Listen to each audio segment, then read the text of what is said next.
So my name is Lauren Hall. I am a journalism major, emphasis in publishing, writing and publishing. And today I'm going to be talking to you guys about how I plan on redefining humanness through storytelling. So I want to start my own magazine. That is my career goal. I think the Lord has really put that on my heart in the last few years. But as I browse 7-Eleven and Walgreens and just other various stores, I see all the major magazines that are on the stands with the gum and the soda and whatnot. They're focused on vanity, focused on sex, overemphasizing fitness for the wrong reasons, not because you want to be healthy, but because you want to look a certain way and be appealing. Being the best version of yourself, which is, all generally focused on outward. So there's a lot of vanity and a lot of sex that's going on, and I see that as a problem. And so these are just a few of the magazines, not to bash any of them, but just to give you guys examples of what the magazines look like in the store. This is generally what you'll see. And all of these magazines touch on the things that were listed in the previous slide. So my solution to this problem is going to be Human Magazine, which is a magazine that I plan on starting soon. And this is a working mission statement. This is just to kind of give you guys an idea of what it's going to be about. But it says Human Magazine exists to amplify the voices and tell the story of those who have been marginalized on a communal or individual level in hopes of redefining what it means to be fully human and fully seen. There are a lot of people who fall into a category of marginalization, and I want to tackle that, and I want to redefine what it means to be fully human, because a lot of times those people that are in the margins or seen as a minority in some aspect aren't seen as fully human on a wider scale in society, and so I want to bring that back to this culture. So this is just an idea of what this magazine is going to tackle. So as you can see, these are all people that fall, or groups of people that fall into categories of being marginalized. So we have refugees, Asian people, homeless, addicts, women, Native Americans, people that have mental illness, the LGBTQIA community, people that don't fit into the normal standard of being normal sized, people that have disabilities, Black men and women, Middle Eastern, poverty, and Latinx. And these are just a few people, a few communities. It's not all, but this is just to give you guys an idea of what this magazine is going to look like. So I'm going to give you guys 3 examples of how this is going to be accomplished. So number 1, a problem or an issue that is really, really dear to my heart is homelessness. A lot of times homeless people are seen as second-class citizens. They're seen as a detriment to society. They're seen as someone who is lazy, or are addicts or alcoholics, and they're consistently overlooked. And they have unwarranted stereotypes that they are not deserving of. And so I just kind of like a personal story. I work closely with the homeless during my summers and winter breaks, and I have met people who have PhDs who are homeless. I have met people who are not on drugs and not alcoholics who are homeless just due to other circumstances. And I think it's important to tell those stories because a lot of times they have a stigma of those things that I mentioned before. So my solution to that is I'm going to go out with a group of photographers, and this would be like a mock image of what this series of this magazine would look like. And so it would say valuable human, because homeless people are not seen as valuable in society. They aren't seen as a group of people that have something they can contribute to society. And so what I want to do that's really, really important is I want to photograph them in their environment. I'm not about taking a homeless person or a group of people out of their environment, putting them in a studio in LA before like a white wall and photographing them. I want to photograph them in their environment so that produces a more authentic image and a more authentic reaction from the public. So in this particular series that's going to be on homelessness, I'm going to go and find stories of success, find stories of people who have PhDs and who have been doing quote unquote the right thing their entire life, and who were not raised in poverty and who aren't on drugs, just to break that stigma of this idea that all homeless people have issues, and that's not true. So we're going to interview them about their day-to-day lives and hear their stories of, unfortunately, how they've been mistreated by people that they come across and that they ask for help from, because a lot of times, like I said, they aren't viewed as valuable. And so I want to share those stories in hopes of convicting people to do better, and because they know better, but also to give a face and to give the humanness aspect back to the people that are seen as invaluable. And then also, I think it's really important to talk about stories of how they ended up homeless, because a lot of times, like I said, these people they're not on drugs, and they aren't alcoholics. They just have a series of unfortunate events that ended up there. So next, we're going to have a series on disabled people. A lot of times, people will see a person with Down syndrome and see them as a second-class citizen as well. Something that has been maybe a little bit irritating to me as I've learned more about Down syndrome is people will say, well, I just want a healthy baby. I don't want a healthy baby. And I want a baby that's, fully functioning. And what I'm going to do is let them know that a baby that has Down syndrome is a healthy baby. They're fully functioning and they can thrive just as someone who's normal can thrive. So the problem with this is, like I said, people make statements that are very offensive, like I want a healthy baby. And then, obviously the abortion rate for Down syndrome children is higher than normal.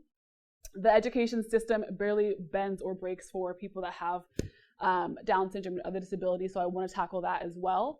And they are oftentimes viewed as other, which contributes to their discrimination and them being seen as less of a human. And there's also a stereotype they're not able to live on their own and they're not able to fully function, and we want to break that down as well.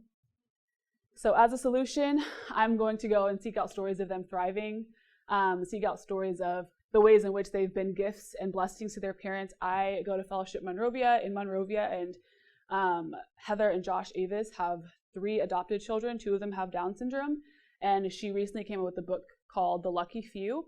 Talks about how her children have been blessings and gifts to her when she did not think that she wanted children with Down syndrome. And so we're going to find stories of parents that have kids that have Down syndrome and how it's just been a major blessing in their life. And we're also going to find stories of shared experiences where people that have Down syndrome are fully functioning and they thrive and they're able to get married and have children and live the lives that you and I are able to live, although people don't think that that is possible. So we would, as another mock title or magazine cover, but we would put able human in front of that as well and kind of break down that stereotype of them being disabled. And lastly, I know this is very touching at conservative Christian schools like Biola, but this is not a political statement. This is just a statement of the fact that there is discrimination amongst the LGBT community. So, like I said, they face discrimination a lot of times, especially in churches. They are only viewed as their sexual orientation. There's not a lot of, when someone comes out as gay or lesbian or whatever, people generally just see them as that sexual identity, and they don't tend to look further than that. And I want to break down that stereotype as well. And, another problem is that the stereotypes surrounding their sexual orientation increase their restrictions. I recently read an article about the fact that gay men can't give blood because of the stereotype that they have AIDS, all that kind of stuff. So that's something that I want to address and break down and let them know that they're fully human and they're fully seen and they're fully worthy of living a life that's just as thriving as ours. So what would look like is exploring their coming out stories. As someone who is not a part of the LGBT community, one of the biggest things that has helped me become less judgmental and more open is hearing the stories of people that have come out and hearing the stories of triumph and hearing the stories of people who were scared and were raised in maybe homes that were very rigid towards that kind of stuff, but have still chosen to thrive and come out and live their best life. And they are just as deserving as freedom as we are. So we're going to share their stories of freedom and share their stories of living a life that is free and wonderful and valuable.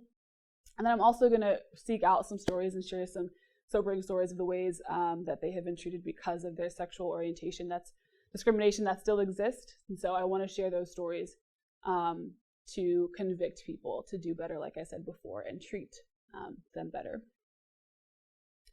So why do I want to do this? This is a passage from Luke 14, verse 8. It says, "The Spirit of the Lord is upon me because he has anointed me to proclaim the good news to the poor. He sent me to proclaim liberty to the captives and recovering the sight to the blind, to set at liberty those who are oppressed." And so I think I chose this particular passage because it hits on a lot of things. I'm going to be an advocate. That's what I'm going to do for my life. And I think that regardless of if you're advocating for marginalized groups of people or you want to proclaim the gospel, as we all should, you're advocating for something. And this is what this verse talks about. So as a Christian, obviously my first and foremost goal is to advocate for the gospel and advocate in a way that reaches people. But also I do feel like the Lord has given me a gift and the knowledge of advocating for people who are marginalized. I'm someone who is marginalized myself on some of the aspects. Obviously I'm Black and I'm a woman, so that's two strikes against me, but the Lord has given me courage to speak up for myself, but also to hear the stories of others and speak up for them as well. And so I think this verse really hits home what I want to do with my life and what I feel like the Lord has put on my heart. So like I said, I have a passion for advocacy, and I believe that I have a gift of writing.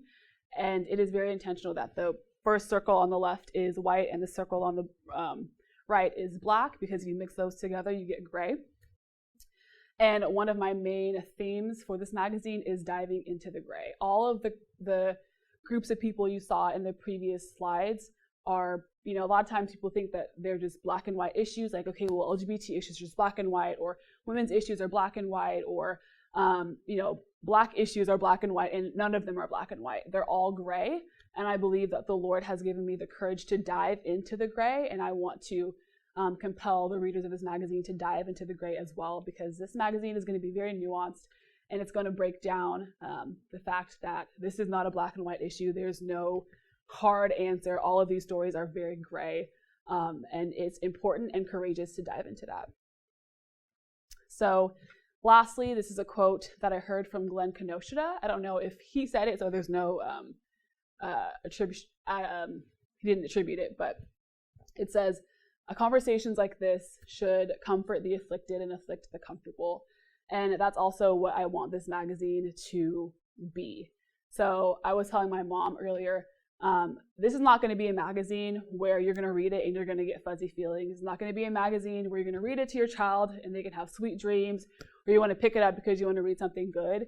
This is a magazine that's going to have you lamenting at the feet of Jesus. This is a magazine that's going to pull out the biases that you have and make you hopefully propel you to bring those to the Lord. As someone who is an advocate for advocacy, I still don't know everything. And even as I was preparing this presentation, I saw my biases come up, and I saw my, preconceived notions and implicit biases come up. And so even as I do this work, it's still going to be a sanctification process for me as well, because we all have gray areas that need to be addressed. So yeah, this magazine is going to comfort the afflicted and afflict the comfortable. It's so important for people who are in the margins to feel like they have a voice and to feel like someone understands them. And so this is very harsh and maybe very off-putting, but something that I decided to do is that if you are a white, straight, cisgendered male, you probably won't see yourself in this magazine, because there are plenty of resources for those people, and there are not enough resources for the people that I have listed above. And so unless you fall in that category, you better be saying something incredibly revolutionary in this magazine, because you have plenty of resources to do whatever you want to do. And so it's important for me to find the space to comfort the afflicted and let them know that they are heard, let them know that they're seen, and let them know that they are fully human. And so that is just a brief overview of what Human Magazine is going to look like. The end.